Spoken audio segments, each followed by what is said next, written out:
Zsolt Bayer's forum is just over here in Gyöngyös, and we have American staff here, some people from the USA, and we are asking them why they are here, what kind of research they are making, and what conclusions they have. Well, we haven't drawn any conclusions. We're reporters. I'm trying to do as journalistically smart and sound and fair reporting as we can do.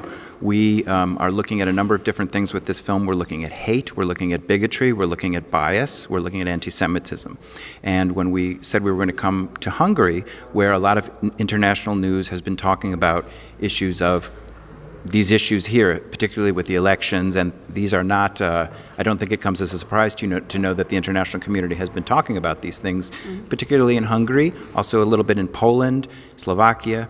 So we decided to come here, and when we told people we were going to come here, a number of organizations and people, not organizations, but just people that we spoke to said, we would like you to come to this country if you have a chance. Speak to, how do I say his name perfectly? My Hungarian is not so good. Zsolt Bayer? Zsolt Bayer, and ask him about anti-Semitism, because he's been accused of this many, many, many, many times, and we wanted to hear him articulate it for us personally. So I don't know that I can draw a conclusion about it, but it was interesting to hear his answers, and I think that a lot of people that I've spoken to will disagree with those answers. So it's going to take some time and some research for us to sort of see how we want to report on this. But I was very glad to get him answering to me in his own words, rather than going from news reports or what have you, or hearing other people analyze it. Also, the demographic predictions of the UN, they are quite horrifying, that Europe is the only continent where the population is decreasing or will be decreasing in the next 50 years. What do you think of that? As a journalist, I try to not sort of voice opinions. I try to do fair reporting. I mean, I think that there are issues there are demographic issues with aging populations.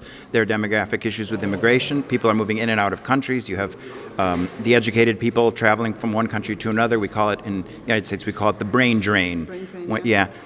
But for me to draw larger conclusions about these demographic movements in Europe would be premature, because I want to spend a lot of time on this before I'm able to sort of assert a point. I'm not really an editorial writer. I don't I have opinions, but I don't really present them strongly in my journalism. I try to be, I don't believe there are two sides, by the way. People say this party, the opposition party. I think that's lazy journalism. I think that if you were to take 5 people from Jobbik, 5 people from Fidesz, 5 people from the United States, you would have 15 opinions, not 3. And it's very important. It's very hard when we interview people to find 2 Jobbik people who agree with each other, to find 2 Democrats in the United States who agree with each other. It's like a married couple. Even if they're the same, even if they're very similar, they're going to have a million little things that they don't get along with. So that's kind of my thought on that.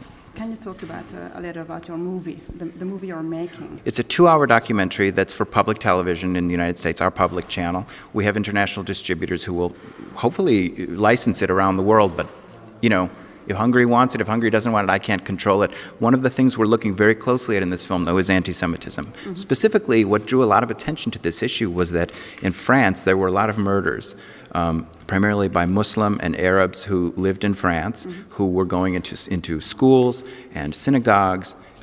Synagogues not in France. The synagogue story that I'm thinking of is in Scandinavia. But and supermarkets and murdering people. And not too long after that, in the United States, we started to get bomb threats at Jewish centers. So I had a long conversation with public television. They said, hate is a big issue right now. It's not just hate against Jews, but hate is a big issue right now. What is the Jewish angle in this? What is the anti-Semitic angle in this? And so that's what we started to follow.